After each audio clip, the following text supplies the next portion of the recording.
Welcome to our channel maths 10 exercise 1.2 national book foundation. ये exercise हम already solve कर रहे हैं। इस वीडियो में हम इसके क्वेश्चन 2 का पार्ट 14 सॉल्व करेंगे। इस क्वेश्चन की ये जो टर्म्स दी हुई हैं पहले इनको अरेंज कर लेते हैं। अरेंजमेंट में x को पहले लिखेंगे, उसके बाद ये वाली जो टर्म है x+2 इसको लिख लेंगे और इसके नेक्स्ट पे ये वाली जो टर्म थी x-1 और लास्ट में x+3 ये टर्म लिखेंगे और इक्वल के बाद है 40।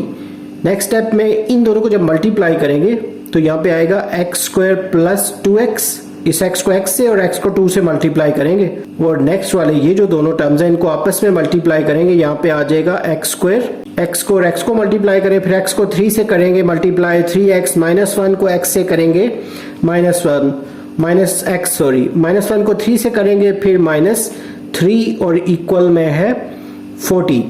इसके बाद ये जो फर्स्ट टर्म है इसका कुछ और फिलहाल पॉसिबल नहीं है, लेकिन ये जो सेकंड टर्म है इसको थोड़ा सिंप्लीफाई करते हैं। 3x में से एक x को लेस कर दें, यहाँ पे 2x आ जाएगा और -3 को एज इट इज लिख लेंगे और 40 को भी लिख लेंगे। नेक्स्ट स्टेप में अब यहाँ पे एक और से देखें, ये वाली टर्म और इस वाली में से ये टर्म ये दोनों सिमिलर हैं, तो रिप्लेसमेंट का क्वेश्चन है कि रिप्लेस करके तो उनको फिर सॉल्व करना है।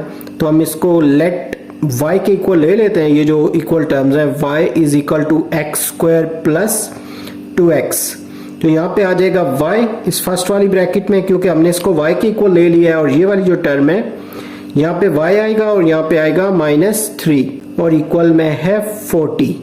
अब इनको जब आपस में मल्टीप्लाई करेंगे तो y को y से मल्टीप्लाई करें y², फिर y को 3 से मल्टीप्लाई करें तो 3y और लास्ट में ये जो 40 है इसको इस तरफ ले आते हैं तो ये माइनस हो जाएगा इस तरफ आके और इक्वल में आएगा 0। इसके फैक्टर बनाने 40 के, तो 40 के फैक्टर इस तरह बनाते हैं कि 8 5 40, तो 8 के साथ माइनस लगा लें ताकि -3 आ जाए ना रिमेनिंग में। यहाँ पे आएगा y² -8y + 5y और -40 = 0। ये फैक्टराइजेशन के थ्रू इसको सॉल्व कर रहे हैं। फिलहाल पहली दोनों टर्म से y कॉमन लेंगे तो इधर आएगा y -8 प्लस ये जो नेक्स्ट वाली टर्म है यहाँ से 5 कॉमन ले लेते हैं। 5 कॉमन ले तो यहाँ पे y आएगा और 40 पे 5 का टेबल 8 टाइम और इक्वल में आएगा 0। यहाँ पे लिखेंगे y + 5 और ये जो दोनों सिमिलर टर्म्स हैं इनमें से कोई एक लिख लेंगे यहाँ पे y -8 = 0। इन दोनों को अलग अलग इक्वल 0 कर लेंगे, यानी y + 5 को भी इक्वल 0 कर लें और y -8 को भी इक्वल 0 कर लेंगे। इसके बाद y की जो ओरिजिनल वैल्यू है वो इसकी जगह लगा देते हैं, x² + 2x ये y की वैल्यू है और +5 को एज इट इज लिख लेते हैं। यहाँ पे भी लिख लेंगे y की जगह x² + 2x और -8 = 0। ये जो सेकंड टर्म है इसके फैक्टर्स बन रहे हैं तो इसको सॉल्व कर लेते हैं। पहले यहाँ पे x² लिखेंगे और ये जो है साथ में 2x, तो यहाँ पे आ रहा है 8, तो 8 के फैक्टर हम बनाते हैं 4x - 2x और इस -8 को एज इट इज लिख लेते हैं। यहाँ पे 4 में से 2 माइनस करें तो 2 आ जाएगा और मल्टीप्लाई में 4 को 2 से मल्टीप्लाई करें तो 8 आ जाएगा। इन दोनों में से x कॉमन ले लें, यहाँ पे आएगा x + 4 और इन दोनों में से 2 कॉमन ले लें तो यहाँ पे आएगा x और माइनस की वजह से साइन चेंज हो जाएगा और यहाँ भी 2 4 8। इस तरह एक टर्म आएगी x - 2 और एक टर्म आएगी x + 4।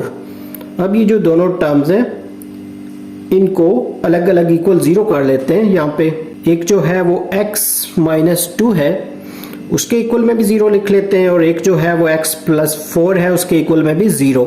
ये 2 उस तरफ मूव करेगा तो ये पॉजिटिव हो जाएगा और इस तरफ 4 को उस तरफ ले जाए तो ये -4 हो जाएगा। ये दो आंसर इस इक्वेशन के आ गए हैं। ये जो दूसरी वाली इक्वेशन है इसकी फैक्टराइजेशन पॉसिबल नहीं है तो इस पे क्वाड्रेटिक फार्मूला लगा देते हैं। ये जो सेकंड वाली इक्वेशन ये आई थी इसमें a की वैल्यू 1 आई है यहाँ पे और b की वैल्यू 2 और c की वैल्यू 5।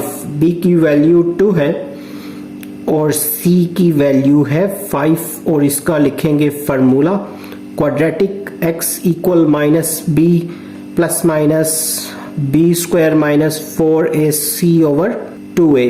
तो ये वैल्यूज इसमें पुट करेंगे, यहाँ पे आ जाएगा माइनस ये फार्मूले का और b की वैल्यू 2 है, उसको एज इट इज लिख लेते हैं। फिर प्लस माइनस b स्क्वायर जो है यहाँ पे थोड़ा सा डायरेक्ट करते हैं इसको, b स्क्वायर यानी 2 का स्क्वायर जो है वो 4 आ जाएगा, माइनस ये 4 है और इसको a और c की वैल्यू से मल्टीप्लाई करते हैं। a की वैल्यू 1 है और c की वैल्यू 5, तो 4 को 1 से करेंगे, 4 1 सा 4 और 4 5 सा 20, तो यहाँ पे 20 आ जाएगा। उसके बाद ओवर में है 2 और a की वैल्यू जो है वो 1 है, तो 2 1 सा 2, इधर लिखेंगे x इक्वल -2 प्लस माइनस यहाँ पे रूट के अंदर -16 आ जाएगा और ओवर में आएगा 2।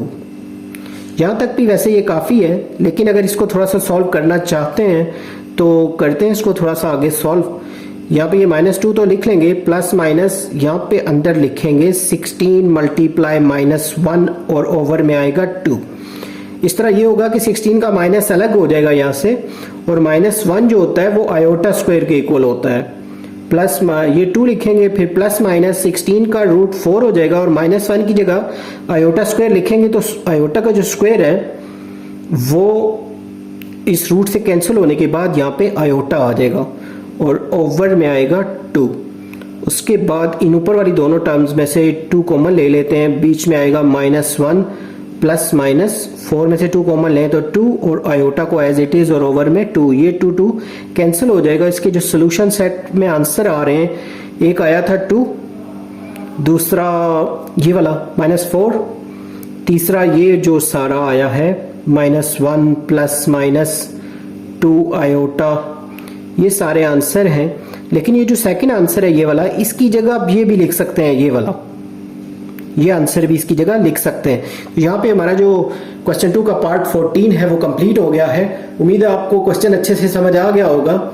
Have a nice time.